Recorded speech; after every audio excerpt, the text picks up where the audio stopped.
Art the Clown, Art's Harvest. The room was a tapestry of shadows, the flickering candlelight barely piercing the gloom, casting eerie, elongated shapes across the small, cluttered living room. The air was thick with the scent of burnt wax and the crisp chill of an October night. Amber and Jessica were entwined on the couch, their bodies close, their breaths mingling in a kiss that spoke of promises and secrets. I love you. I love you. The soundtrack of a vintage Halloween playlist whispered through the speakers, its nostalgic tones a stark contrast to the laughter echoing from some distant celebration outside.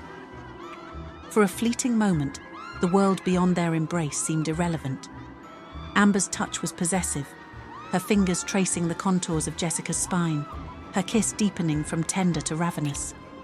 Their world was one of heat and desire, skin against skin, but the illusion of their sanctuary shattered with the violent crash from the kitchen. It was as if the sound itself was an omen, a harbinger of doom.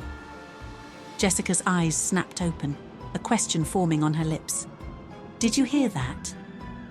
Amber's response was a whisper, hollow and unconvincing. Probably just the wind, or the cat. But the fear was already in her voice, a cold dread seeping into her bones. The front door creaked open with a groan that seemed to laugh at their naivety. Amber turned, her heart a drumbeat of terror, and there he was, Art the Clown. His silhouette filled the doorway, an unholy presence against the feeble light from outside. His face was a grotesque mask of sadistic glee. His eyes, dark pits of void, seemed to suck in the light around them. The knife in his hand wasn't just a weapon, it was an extension of his malice, its jagged edge catching the candlelight, glinting like the promise of pain. Amber's breath caught in her throat, her body frozen by an instinctual terror. She pushed Jessica behind her, a futile gesture of protection. But Art was already moving, his steps deliberate, each one a countdown to their doom. The blade sliced through the air, a whisper of death, before it plunged into Jessica's side. Her scream was the sound of a soul being torn from its body. Blood, warm and life-bearing, poured from her, soaking into the fabric of her shirt and spreading across the floor in a morbid river. Jessica's eyes were wide, filled with shock and agony as she collapsed, her breath shallow, each one a desperate gasp for life. Amber's world narrowed to the horror before her.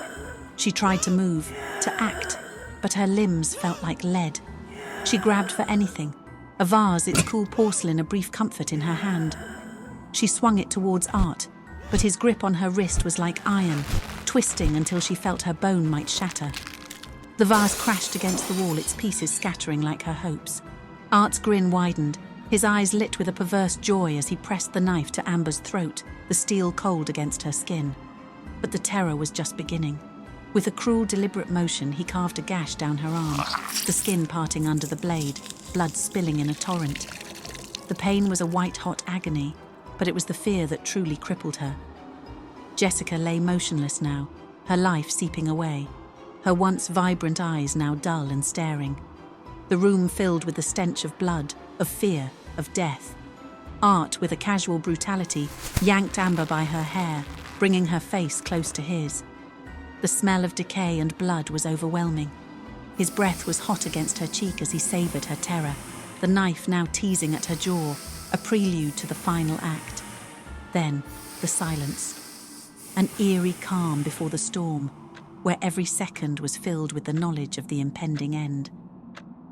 Art didn't rush. He revelled in it, in her fear, in her pain. Amber's eyes closed, waiting for the darkness to claim her.